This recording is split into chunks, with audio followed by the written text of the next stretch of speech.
Hello, everybody. This is Jay and Nichole back with another episode of the Learning Lab. And today we're doing something new. We have a panel of guests, and today we're going to talk about the mental health side of teaching online. We want to talk about the challenges of being isolated and the mental health among online educators. Go ahead, Nichole. Well, we're very excited today because we've brought in some additional teachers that both of us actually know very well. We have with us Jerna Brink. I know her as Teacher G. And then we also have Tammy and Adam. We're very excited because all of us, including Jay and myself as online teachers, we have all struggled or have had colleagues who struggle with this. And I think it's something that people don't really think about. And I'm really excited for us to really tackle this and, share our experiences and maybe help some people out there who need it, give some tips. And as you listen, we'd love to hear your thoughts as well. So what's the biggest mental health challenge you faced in your teaching journey? Let us start the conversation. So, yeah. Why don't we start first with, let's each one of you tell us who you are, your experience online. Adam, you want to go? All right, sure. So thank you for the invitation, first of all. Happy to be here, very much so. My name's Adam Carson. I am a teacher online, but specifically I'm teaching accents. So if somebody wants to speak like an American or like a British person, that is what I do. I work mostly with adults, and I do a bit of offline work in the form of workshops for companies as well. So that's me. Yeah. Very cool. And G? Yeah. So I've been in education for over 8 years now, teaching offline and then online. I started my online journey with lockdowns, of course, for the center. And then I was fortunate enough to connect with Cole. And yes, I taught through the lockdown. And then when everything reopened, I was trying to juggle both. Then I started leaning more towards the offline side, but I've still taught some online courses in between, and I do have a few private online students still. Very good. Excellent. Well done. And Tammy? Hi. So I've been in teaching for 7 years, specifically as an ESL teacher. I have lived in Southeast Asia teaching in person. And loved that. And COVID changed the world, So COVID came along, online teaching, and I hated it so badly. I was like, no, I want to go back in the classroom. And now I've been happily teaching for Cole for 2 years online, solidly, permanently, very happy. So crazy, but there you go. Wow, everybody comes from a very different background and very different aspects. G, I believe now you're at the university level, correct? Yes, I'm doing English for academic purposes and IELTS. And also, undergraduate achievement, helping them with the English they need for their specific course as well. Wow, this is a very diverse panel, I believe. I think that worked out really well. Very good. Yeah. So I will let you decide who wants to answer. So I want to know what are, if you can share maybe a specific moment when mental health became a major concern, either for you or maybe a fellow teacher in your field. I know that I have talked to quite a few who have really struggled as well. Let's not name names though, but we can discuss what happened to maybe resonate with somebody else who will come forward at some time. So who would like to share?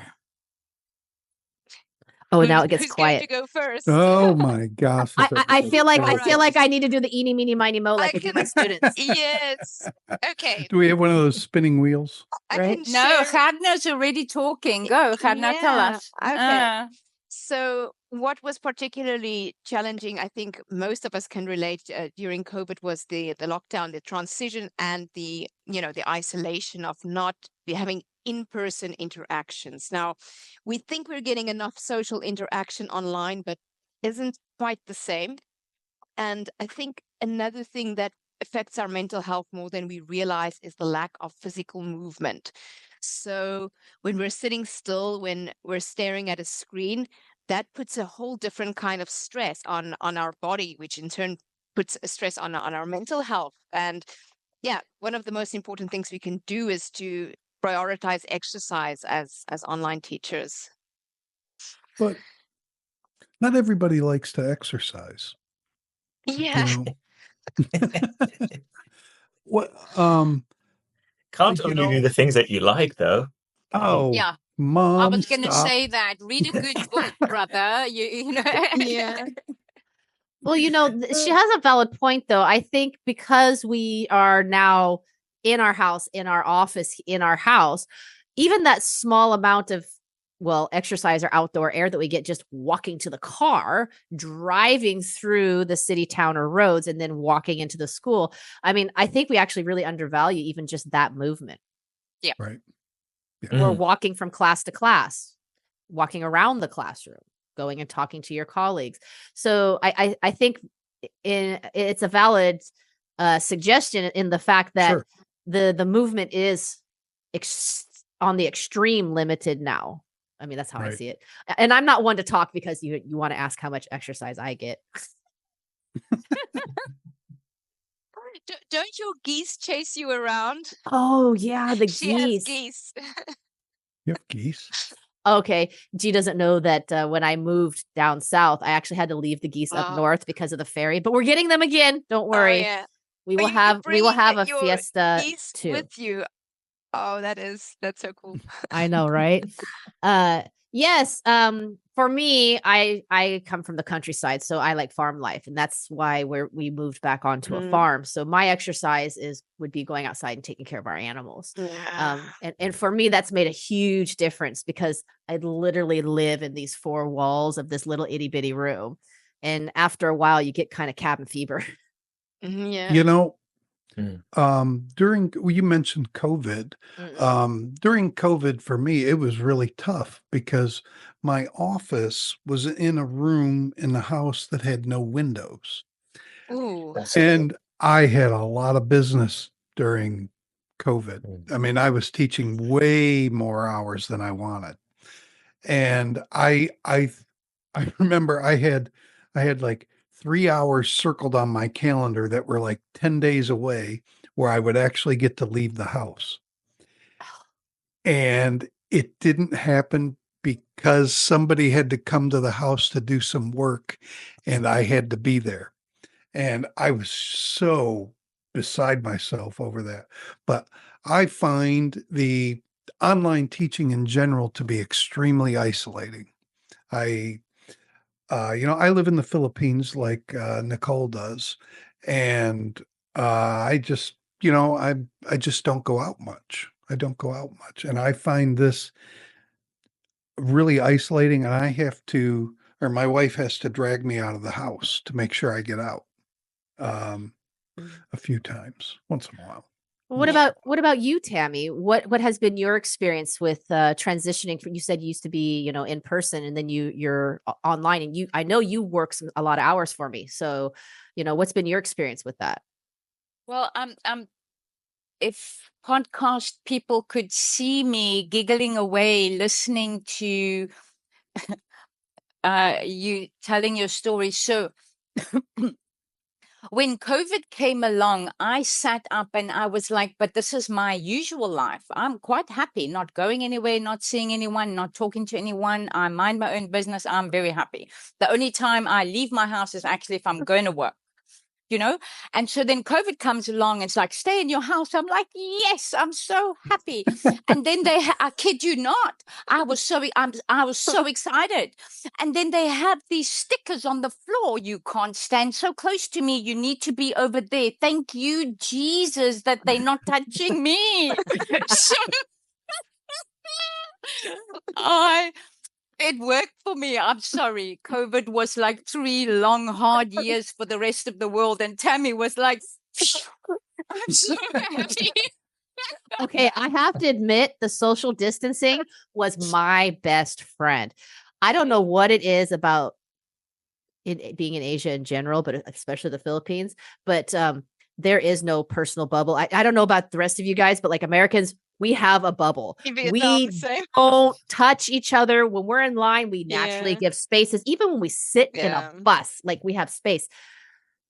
The amount of touchy in the Philippines, I cannot go outside for more than an hour or two. And I'm like, I'm done. I have reached my limit. I'm going to jail if I don't go away from all the people.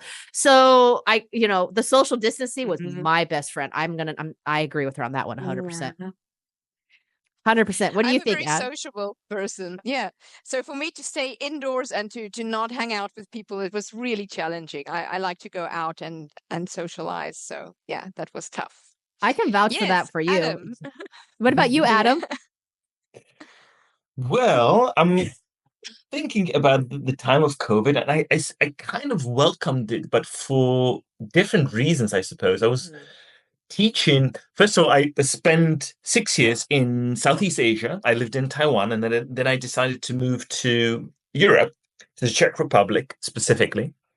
And because I was new there, so I started teaching for a school, for a local school. And the first year was absolutely dreadful because I was teaching 8 hours a day every day. And I did it for a year, and the salary was very, very minuscule. And so I was just burning out, essentially. I was like, this is just terrible. Can't do it for much longer. And so when COVID came, it was a bit later than that. I was trying to essentially get more into online teaching anyway, because it saved me time on travel between different clients. So I welcomed it for that reason. So I was kind of happy with that. But then, of course, when it was going on for a bit too long, it was isolating. I like working out, so I do take breaks. I do my exercises. That's one thing that definitely helps for sure. If I were to sit 8 hours a day, I would probably go crazy, bongo. Yeah. And then we in say terms bonkers. okay, and then in terms of business, because what I didn't mention is, in addition to accents, I also teach communication skills.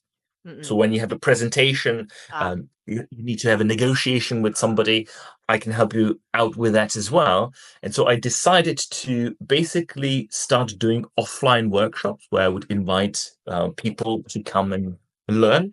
And that would be my way of getting that offline experience, moving around, being on a stage, talking to people, mixing it in when we're not allowed to talk about exercise. So it was a business way of getting that movement in. Oh, that's pretty cool. Yeah. See, Yeah. I didn't really mind too much, like not being around people.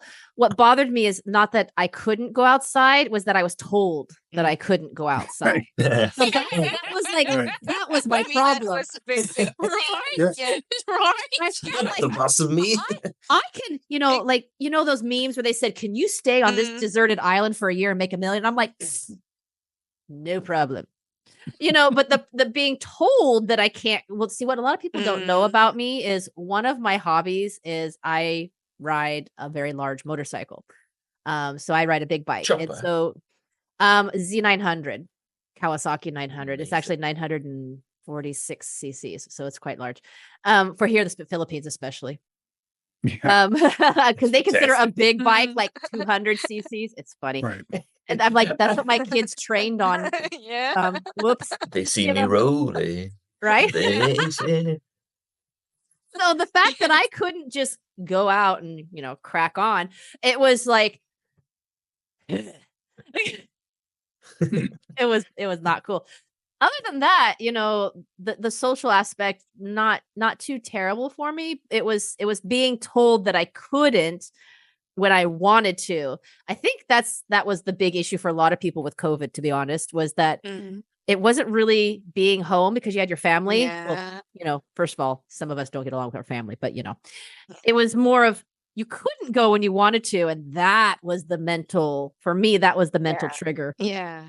Yeah. Well, And yeah, I think the whole COVID experience was a big part of the online teaching experience in general. That's when people made the switch, and many people did so under very stressful circumstances. You know, some were waiting for things to reopen, some immediately jumped on and decided to go online, but for others, it was kind of a reluctant choice that they had to make because of the circumstances. And I think one thing that a lot of people struggled with was onboarding with the tech, just the technological aspect of that. Mhm. Some of us are not very happy and very techie people. So, yeah, that in itself was challenging for, I think, many educators. it's still challenging for me, a non-techie chick. It's still very challenging online teaching, because that's one guarantee of change is technology and just constant. So yeah, that's a bit of a mental health issue for me, is every time they want to improve something, they change the whole arrangement, and you don't then the button's no longer there. It's now you got to now look for it. It's a different Yeah. color, it's in a different place, and I'm like, oh, why? Stop it with the updates. Oh, and then Man, because you're not in a school in person, you're not getting the, okay, let's have a meeting on how the new tech works. no, Right. there's Yeah. no such meeting. It's Gotta like figure- figure it out for yourself, Tammy. But Tammy's brain doesn't work that way. Otherwise, it would be easy for me. But no, my brain doesn't work that way. You know, you're either good Yeah. at certain things or you're not, and I ain't. So Perhaps. I think. Go ahead, Adam. Sorry, no, I just wanted to make it. Well, I'm not even sure if I should call it a joke, but perhaps when AI replaces us, we all have to go back to offline, and then we won't have that problem anymore. That's not funny. No, AI can't That's very dark, replace I know. us. Adam, AI can't replace us. There's no way that they can duplicate my attitude. Sorry about it. My I kids don't know love if they me, have so no. attitude algorithms. Do they have a Tammy voice? Is there a Tammy option voice? In AI, you know, you can choose your voice, right? Yeah. Could you So imagine? I'm curious what you guys do. How do you? Because I have a hard time with this. How do you create a boundary? How do you separate when you're teaching online? How do you create a boundary between your professional and personal lives? How do you do that? I'm not very good at it. I'll be honest with you. Yeah. I'm not sure what you mean exactly. So I- you have, so if you teach at home like you do, Mhm, I'm assuming you're teaching at home. How do I you am. how do you cut work off and become Tammy's personal life? How do you do that? Oh, you see, I'm so me all the time. There's no so I finish my memos and I log off my computer and I walk out the door, and so that's why I'm struggling with but I saw Gerna nodding. So I think she might Yeah. understand your question more than me, because to me, I don't know. I don't change. So your personal life and your professional life have kind of blended together. No, they are You- together. It Mhm. is the Okay. same. When, Okay. like, for example, I spoke to my daughter this morning and she was like, "Oh, it's Thursday.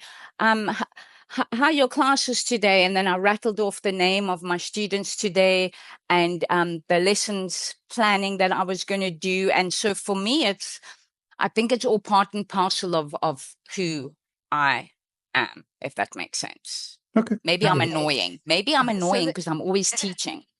So I there's the have a- work I have a Tammy little and a trick to personal it. Tammy. They're the same Tammy. Is that what you're saying? There's only one Tammy. Yeah. All right. Got it. No worries. Check.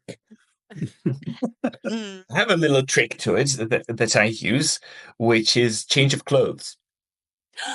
Hmm. Oh, You right? and I are the same mind. I have a specific shirt. It's my teacher shirt. When I put it on, I'm in teaching mode.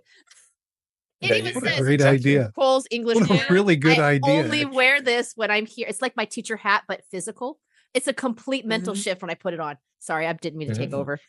No, The time when totally true. it was tough for me when I lived in the previous place I stayed at because I had a studio space. So my bedroom and my computer, my teaching station were in the same room, so I could always Right. see it. Now, at least I have separate rooms, so it's not in my face the whole time. I feel like there's a bit more That space. So helps I too, think yeah. the physical space and the setup of the space makes a huge difference as well. And then the other thing Absolutely. is, of course, being available at all times. And I think this is also to do, online teachers sometimes have more direct contact with parents, and we're in different time zones. And so a lot of us maybe feel that, when the phone pings, we need to instantly pick it up and we need to instantly reply. But very seldom does anything teaching related constitute an emergency. And we need to remind ourselves that no, it's not an emergency. If for some reason they didn't complete, why they didn't they complete this page today as per the, I don't know, lesson memo? That's a conversation that could wait until tomorrow if needed. It's very seldom ever an emergency. So emergencies would be something like reschedule, or, we have something coming up this weekend. Could we change it to this day? And even then, there are still contactable hours and non-contactable hours. And I struggled a lot with that because I'm more on the side of if my phone pings, I need to respond right away. So, Absolutely. I am that way. Absolutely. If I yeah. have a message, I feel like I have to Mhm. respond to it when I have a minute. Well, remember if- when you were working for me, I had to go into the teachers group and I had to say, you guys need office hours. I'm not expecting you to Yeah. answer outside. The parents are taking advantage of your Yeah. availability. I just, when you're Mhm. sitting down to prep Yeah. to when your classes are over, that's their window. Yeah. And sometimes they would get free lesson Yep. content because they would hit me up with a grammar question Yep. that Right. should be In they're welcome to class. ask me. And that's up to us to set the boundary to say, you know what, next time, Tuesday 2 p.m. when student let's just say student Bob has his lesson, please pop in and we can discuss it. That's I maybe might be another way weird of in handling this. it. What did Sorry you to say? interrupt. No, Yeah. I wanted to say I might be weird in this, but for me, it takes a lot to switch tasks, right? That's transition between I'm working on something and then I have to do another task. That switch is very expensive for me mentally. So I Mental tend fatigue. not to, right. So I tend not to do that. So for instance, if I'm about to look at my emails or messages, then I'm doing that for, let's say, 30 minutes or an hour. And if somebody's calling me during that time, that's not the time for me to pick up phones. So I'm not doing that because then it's email, phone, maybe a memo task, maybe a different task, maybe Mm. somebody, and I'm just overwhelmed, and I hate that feeling. So I tend to basically bulk activities together. Yeah. That's my strategy. I picked up some good things here. Yes, The Sammy. changing the shirt thing is a really good idea, actually. I have to. If I'm not Mm. wearing this, I'm not in the teacher mentality. I would say that should be one of the takeaway tips is definitely, yeah, uniform. Funny enough, Yes, essentially. this is an argument, believe it or not. Me and my husband don't argue Mm. very often, but this was the argument this is why I have to have a separate room with a door, right? So I can close it and Yeah. I don't see the office. But if he sees me in my shirt, he knows I'm in Mm. teaching mode. He's supposed to not bother me. Yeah. So it's like a Yeah. signal, not just for me, but for everybody in the house as Oh, well. this could be a very challenging one for online teachers who cohabit because many have partners who do not respect that, who will Yep. come and quickly ask you something. And that is just a big no in the Yep. online, professionalism. And yes, Right. I think many of us have had that experience of a partner who doesn't understand that boundary. So And Our that son. can contribute to a it's lot a of mental signal for him as well. stress. Like it's a signal Yeah. for me that this is the mode I'm in, but it's also a signal for him when he sees me wearing it. He knows that I'm Yeah. in teaching mode. It's time to And leave me I'm alone. just thinking, I'm thinking back now of the lockdown times, and so many of us were locked in with other people, and we had to co-share a space. And sometimes you'd have two people co-teaching in different, you know could you please not speak so loudly, just like that dynamic in itself. That's actually crazy. It seems so crazy now that I think back on that, reflect back on that time. And how many people there had circumstances that we can't actually even imagine. Well, Just don't respond. I had a few couple of situations like that as well, and if it was absolutely not necessary, and I was on a phone, let's say, sorry, on a call with a client, for instance, and somebody like popped into the room and looked at me and said something, and I just ignored them essentially. It's a bit brutal, I suppose, but they did it a few times and they realized this is not the time for that. It's that with adults that works, but if you're a teacher, an online teacher, and you have kids, because I have a 9-year-old son, so they know, everybody knows in the house when the door's closed, I'm teaching, leave me alone. He'll knock on the door anyways. Oh, and I don't what answer. was really humorous. Yes. Oh, Sorry, I'll go knock. on, Jay. I won't answer. He'll knock again. I won't answer. And then he'll peek his head in. He goes, "Are you teaching?" And I ignore him. And then next thing I know, he's standing right next to me, looking at me and looking at my screen to see if I'm teaching. Just hovering. My students know him by now, so it's not a professionalism problem as much as an annoyance one. respect the door. Respect the And door I think being closed. I think if it's Or lock kids, it. students are a little bit more understanding as well, and it's a little bit more sweet and it's not the same as another adult coming into the screen. It's also Sure. not as threatening from the parent of that. Say if you're teaching a younger learner, from the parent of that learner's perspective, that can also be a no-no. But from the other side, from the teacher side, I've seen a lot of very strange things. I've seen grandpa walk past the student in his boxer. I think we've all seen some things. Hence the update to the terms of service Yeah. about clothing articles. Oh, yes. You had to put that in the contract I for the parents, did. right? Yes, I I saw did. grandma's She had side boob she a had to couple make months a ago. rule. I had to make a rule where so that way teachers could end class without refunds. I'm like, come on, y'all. Like, be aware of what's in your camera field. I can't tell you how many grandpas and boxers. And yeah, it's been interesting. I caught a side boob the other day, or a couple months ago, actually. And I'm like, I oh my believe it. gosh. And then, when during COVID, when my son was doing all online classes, I was that grandpa. I completely forgot. I took a shower. I'm wrapped up in a towel, and I walked right behind him when he's in class. And I just hear, "Dad." That's horrible. So my next question, because like I said, we all have had very unique experiences, stuff that just doesn't happen when you're in a physical brick and mortar, school setting or office setting. What do you think about this? So I think that the schools also expect so much more from us. Do you think platforms or schools, like online schools in particular, do you think they do enough to support mental health, or do they have a responsibility towards mental health at all? Yeah, do they even? That's the question, right?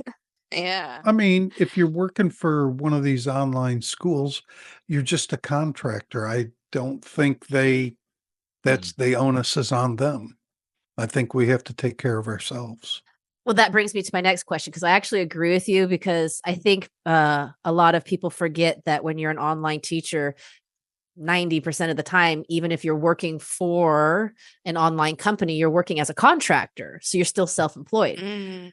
So having, now that we've brought that to the forefront, what responsibility do you think we as educators have to advocate for mental health in professional spaces at all?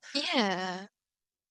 Some companies can be very strict when it comes to, for example, even if you're just taking a sick day, they want to see a doctor's letter. And, for many of us, if you've ever been sick, so in other words, all of us, have been too sick to actually go to the doctor, especially just for the sake of getting a letter. So I think when it comes to little micromanaging things like that, just micromanagement in general can take its toll on anyone's mental health, but also that sort of thing, you should also trust your teachers to be adults. And when they really need to take time off for personal or medical reasons, there shouldn't need to be questions asked. So I'm not saying that people should be discussing their mental health problems with their employers necessarily. But then on the other hand, employers maybe should also then not probe too much as to why somebody needs to take time off, especially if there's been a traumatic event in their family or something like that. They might not want to disclose that.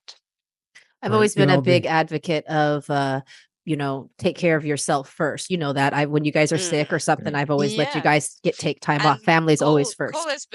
has been amazing, and also somebody that I would not mind sharing with, about my personal reasons if I wanted to. But many schools, especially larger organizations, really don't care for the individual. And we can't say that maybe they should in a perfect world, but that's very unlikely to Yeah. happen. So I wouldn't even broach the subject of mental health with a organization Oh like gosh, that. they might not. Like, They might not give you any more students. Well, yeah, and that's you the know, thing. There's a stigma attached to that's it right? because Exactly. And why is there still? That's my question. like we Why don't is exist in there the real still- world like everybody else. No, you Right. see, Yeah. I realized I was broken like pretty early on in life. I think when I left home, I made some new rules. The first rule was I will never work on my birthday ever. I don't care. It's never happening again, because throughout my entire school life, I wrote exams on my birthday. I thought it was rude. I just thought it was rude. So I decided, right, I will Yeah. never work on my birthday. And then when I started working, I realized, I need to take a mental health day. So I did. In South Africa, there's a law that you can have so many days for this and so many days for that. And so once a month, I would take a mental health day if I needed it. And I would save them up in case it was like really, really bad, because I was a single mom and yeah, please, really. So then my daughter comes along, same rules apply. It's your birthday. You're not going to school. Don't be silly. It's not happening. and so that became a rule for her too, is that she would get so excited. Yay. I don't have to go to school. It's my birthday. She was also allowed mental health days. So when she was emotional at school with something happening and did the whole crying of, Mom, I don't want to go to school, I'm like, fine, you don't have to go, but you're going tomorrow. Get yourself together today. You can fall apart for 24 hours. Then you got to gather yourself and let's move on. So Yeah, and I think that's a good rule to have. You get a certain amount of time to have whatever it is that you're dealing with, and then you need to move right along. Yes, I didn't make my kids go to school on their birthdays either. It was an automatic day off and ice cream. Really? Oh, That's so fascinating. Oh yeah, are you kidding me? I wished, because my birthday's in December, so because it's so close to Christmas, everybody's like, well, you get 2 weeks off anyways. I'm like, so my kids, I'm like, no, it's your birthday. Let's go have some fun. No school. That's so strange to me. All right. Well, not a terrible idea. I would always be like working or at school on my birthday. Never heard about this. Not to brag, but I worked on Christmas and on New Year's this year. I actually took some time off. I worked on New Year's. So I guess what we've come to realize is, as online teachers, we're self-employed. So I don't think that there's any real responsibility there when it comes to who we decide to work on a platform for. What I do think a responsibility is that I think they have unrealistic expectations on the amount of work that they expect us to work, and not allowing us to take the time off when we need. So my issue has always been, we can't take time off. It's negative if you take time off. You get less students, they give them away, they punish you. And I'm like, but if I worked as an actual employee, I would have gotten 2 weeks a year. I would have gotten 5 sick days. I would have gotten holiday pay. what is the difference? Just because I'm not working for you, I should still have the same opportunities to ask for time off.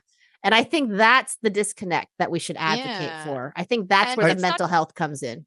It's not only missing out on the income from the lessons, it's double punishment, It's also, like you said, giving the students away or, penalizing you in more ways than just not paying you. That's that's terrible.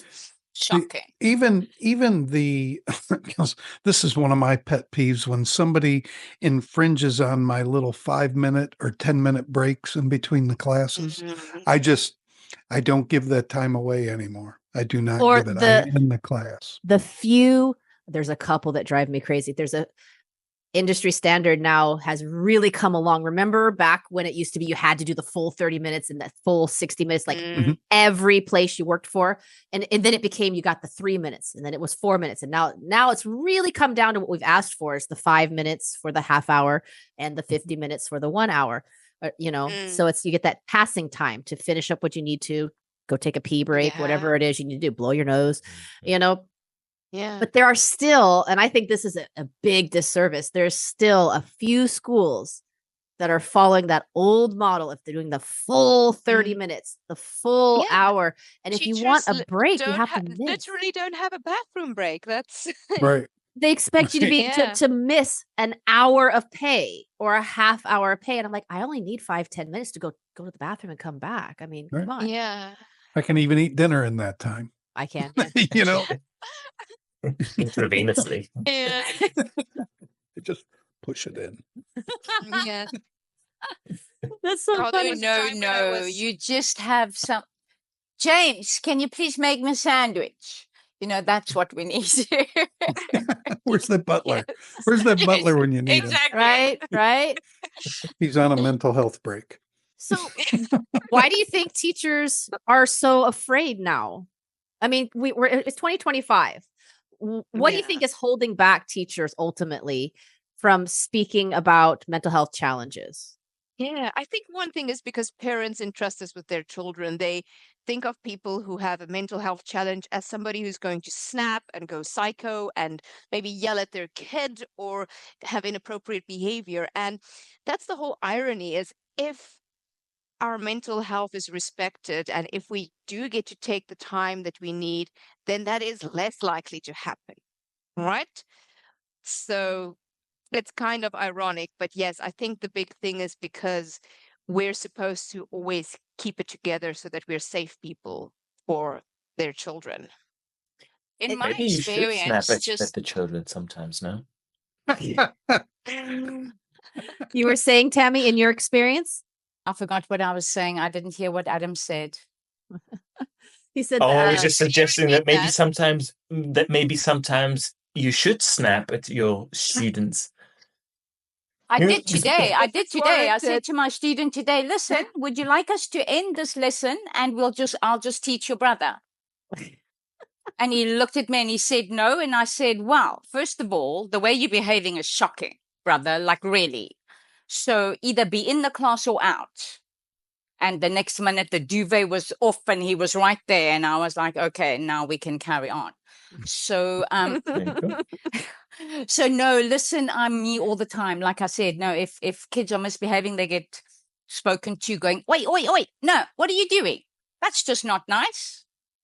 And I'm not going to teach you if you're going to behave like this. And his mom is sitting right there. Do you understand? It's not just me being like attitudey. It's like honestly saying to the student, do you want to be here? Because if not, I'm also not. Because teaching is hard. The student needs to want to learn. Otherwise, I can't help you. I think it becomes difficult for teachers to, online. I think that's part of the mental load and burden.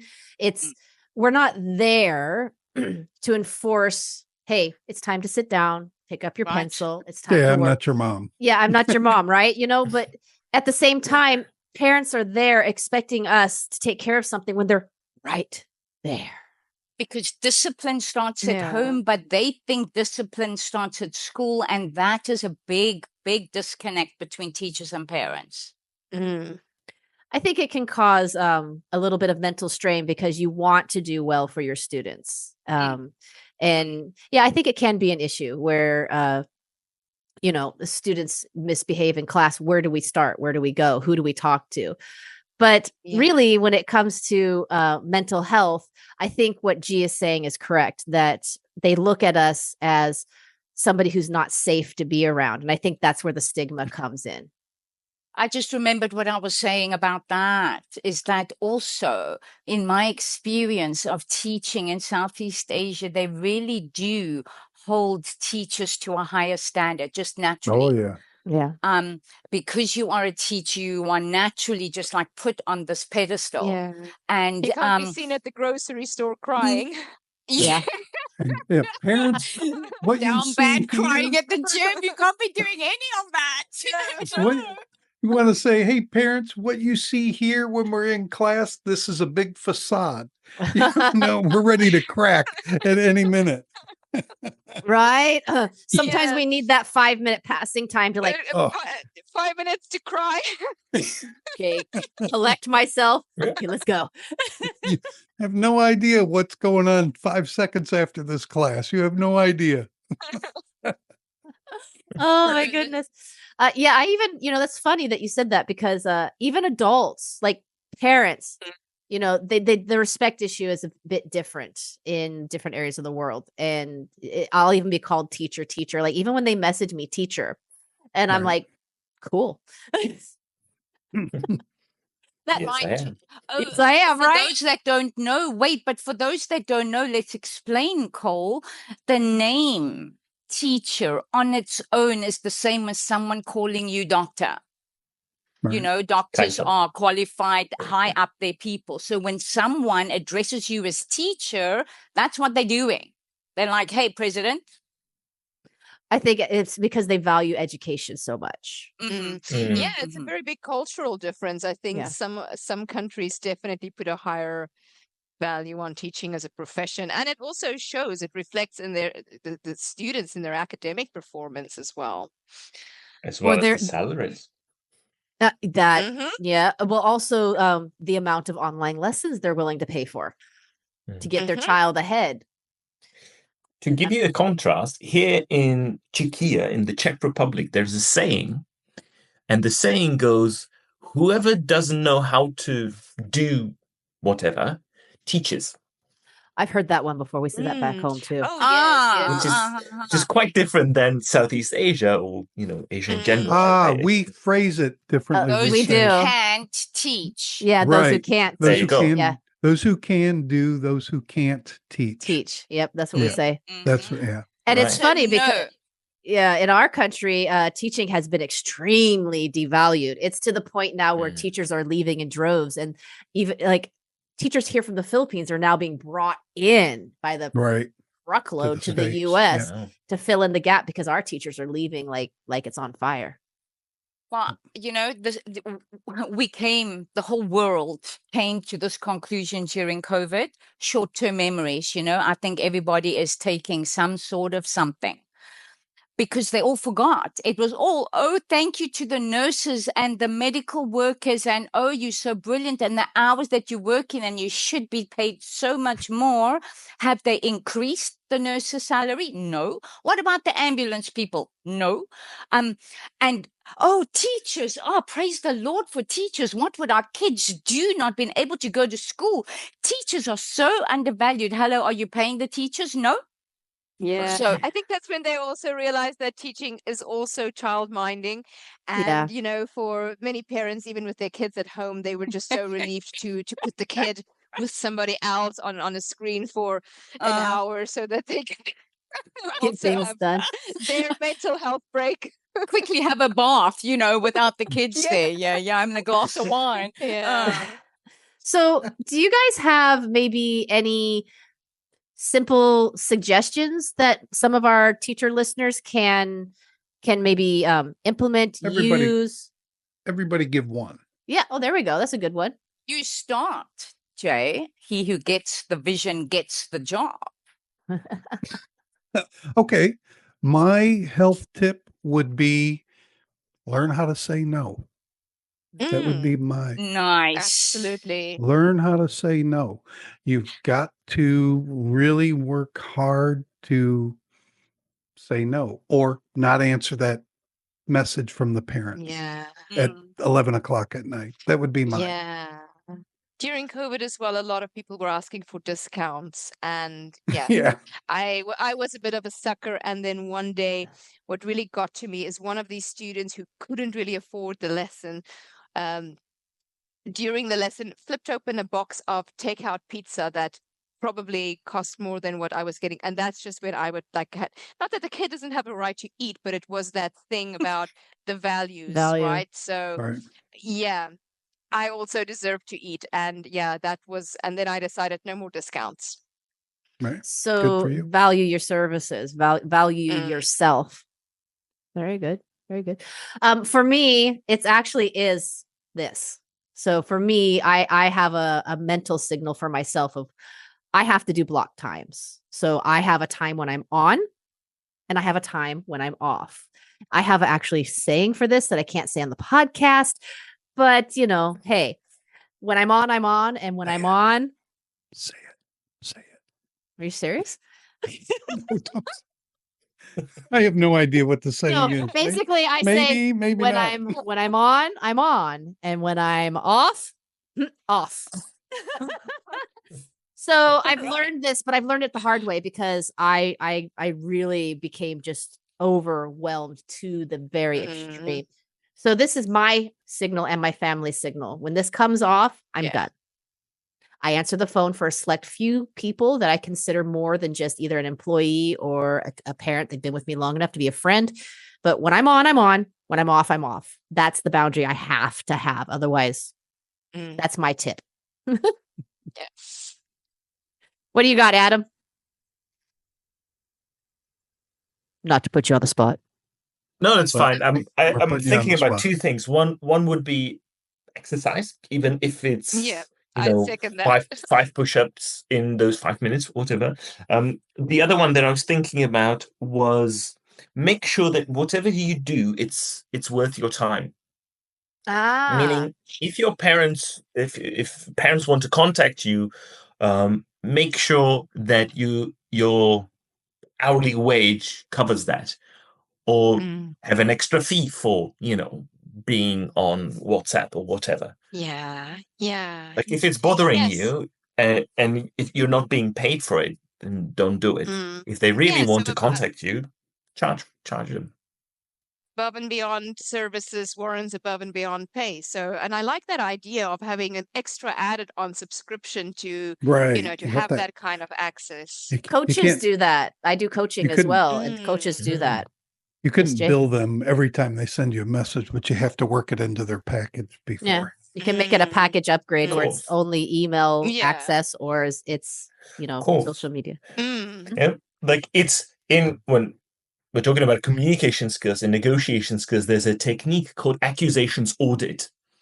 An accusations audit essentially means that you're saying the bad thing the other party probably already thinks anyway. And that takes away sort of the emotional impact of it. Let's say we have a conflict and you think I'm the worst employee that you've ever had. I'm always late. I just don't care about the job. And this is what you think. And I come to you with something like, I need your help with something. In your head, this is already present. So the accusations audit is I say something like, well, listen, you probably think I'm the laziest person that you've ever met and that I don't respect you and, I'm not putting enough effort into this. But blah, blah, blah, blah, blah. And so now we're on the same page because I know what you feel, essentially. You've taken all the ammunition away. There you go. And so with these extra charges, let's say, it works the same way. If you think about it and you put it on your terms and service saying, if you want extra time from me to answer your WhatsApp messages on a Sunday, it's covered in this package. Yep. If not, then no.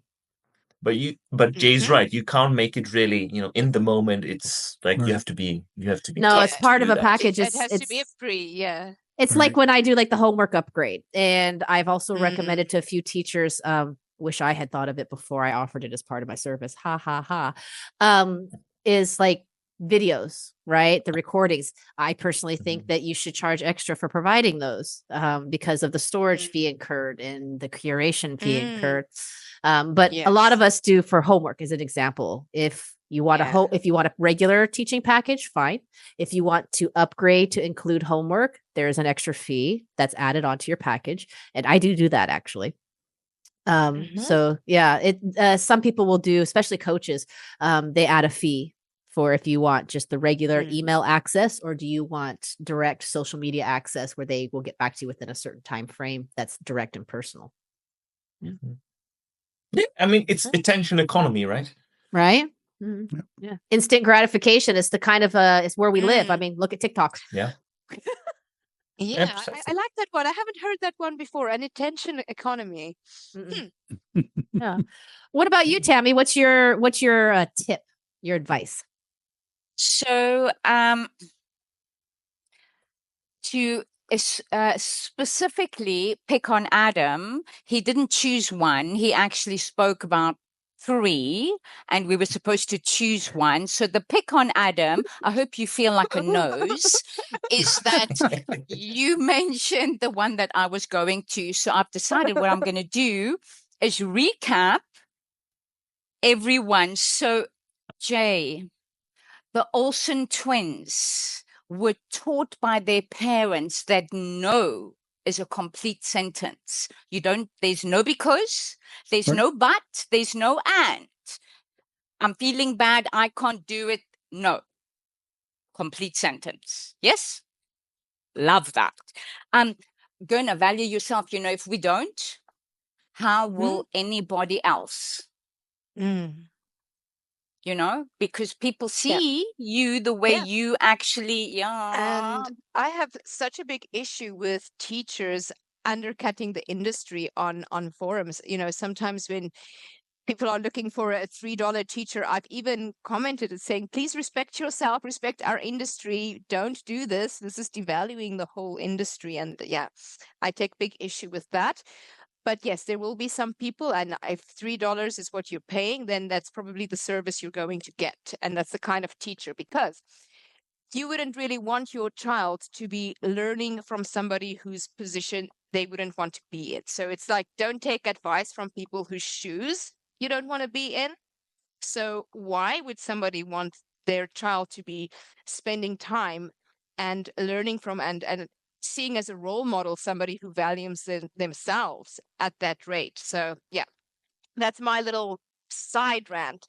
But as for advice, something that actually, and I think Tammy, you're also on the same page with me, is we also can pick our students. So sometimes if it's not, the relationship with the student isn't working, we can refer them to someone else, because at the end of the day, it's an hour, sometimes 2 hours every week that we have to spend with this kid. And so we can choose to spend time with students that we get on with, that we like.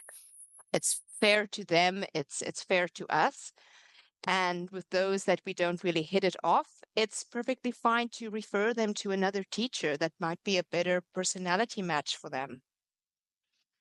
I think I just recently got one from you, Tammy, didn't I? Yeah.